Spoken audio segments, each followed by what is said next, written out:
Bomu ekubye mu Saudi Arabia omuwarabu n'awunga, Kadaama ye alunyumya nga lutabaalo.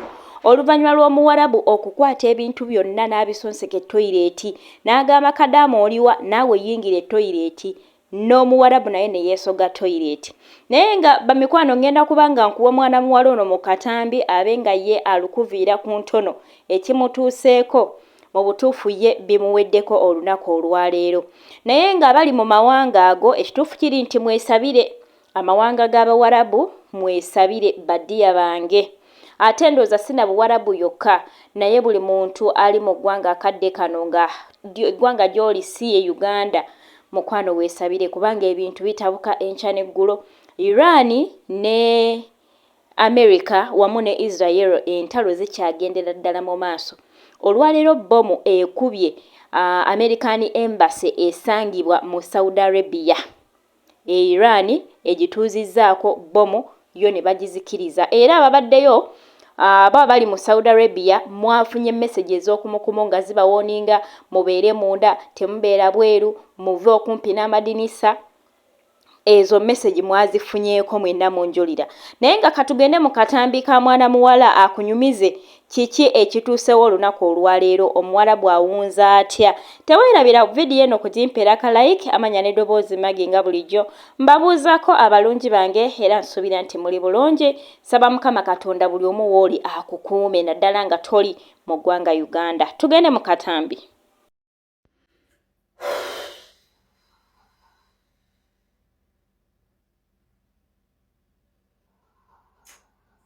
Bantu bange si byangu, tufunye security alert wano, naye muganda wange kiri wano ewange.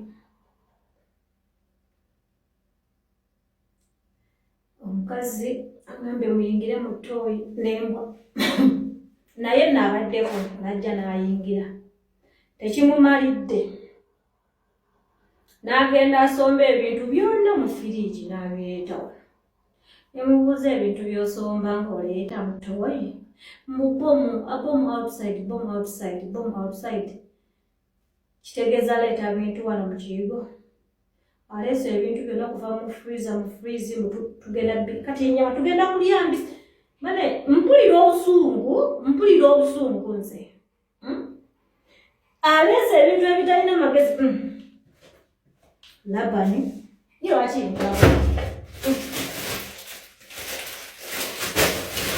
tukamba nkoko byonoganda abantu bano balinamu kukobuntu akategeera akatono, kati ebintu aleese byakimu. Aleese security alert, yes, mwekukume, naye aleeteddeko ebintu ebibisi ebitalina magezi. Bibyo mizo gamba mbalimba.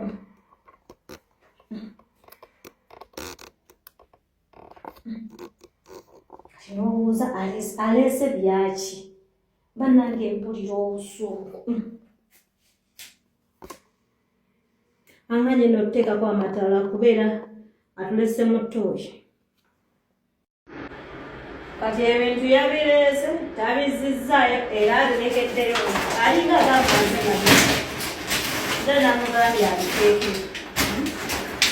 Balina olugezigezi beetumiikiriza tebasobola kubikola. Kati bomu ziweddewo. Ebintu abirese mu ttooyi.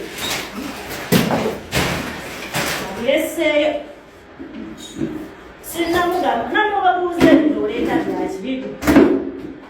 Kati bomu wejja. Bomu teyingira mu ttooyi. Bomu bweba ekubye teyingira mu ttooyi. Twesibidde mu ttooyi. Namugamba bw'aleese ebyokulya tubiriire eno, tewali musajja.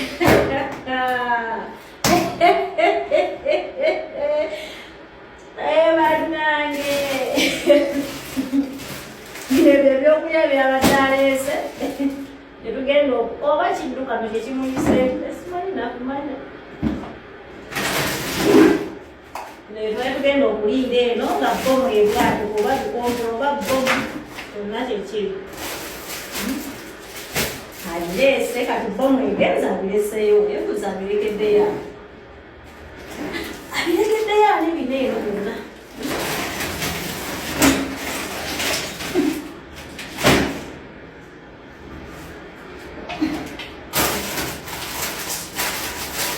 owulira ng'oliko obusungu n'owulira ng'omuntu akukyankalanya okubisomba bakisomba naye tasobola kugamba nti kabize alyaleeyo alinga agamba nti nze namugambye alugeeti bomu bweba ekubye tasobola kuyingira neyingira tasobola kuyingira mugondi muno mu nnyumba anti wano balina akajanja n'akakinga